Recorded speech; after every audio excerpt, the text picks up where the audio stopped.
Anong oras na ba?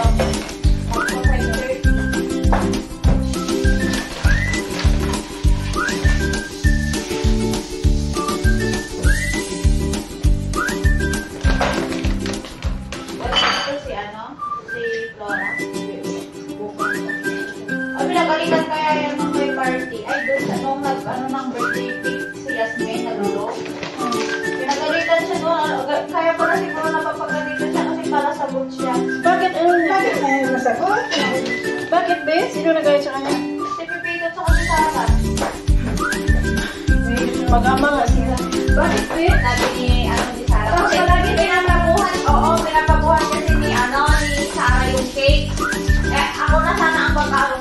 Where's Flora? Sabi niya kasi, doon narinig naman ni Flora yung sinasabi ni madam niya. Ano pa siya? Yung ano ba, yung cake lang yung kamay. Wala siyang narinig. Yun ang minsan. Tapos nadali na ilagay ko muna sa ano. Wala akong plano. Tapos be, Ayun, sabi ko, hindi napaano siya ito ng dami-dami tao. ano kasi yun siya wala sa mundo. Dali ko mapiyan. Hindi mo masisi yung amo kung magagalit sa kanya. Ano naman ba yun? Parang siyempre, pag pumatili ko na, parang ako naman din may parang kami ang nilago. Sabi ko pa may tumutulong sa pag-ari. Sa pag-intensify ko. Para,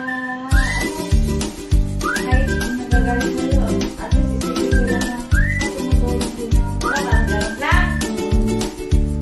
Ala, alam mo, bigyan si Pipito bigyan si Flora si Pipito ng kasi wala na lang thank you ba?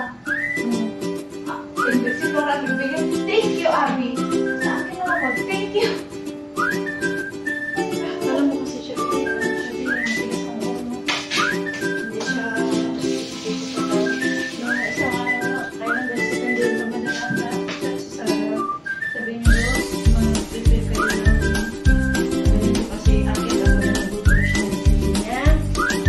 So ngayon, sinabihan ko siya. Sabi ko, busy din kami ni Carol. Sabihan mo yung yaya mo na tumulong siya kapag siyang gagawa ng paggawa mo.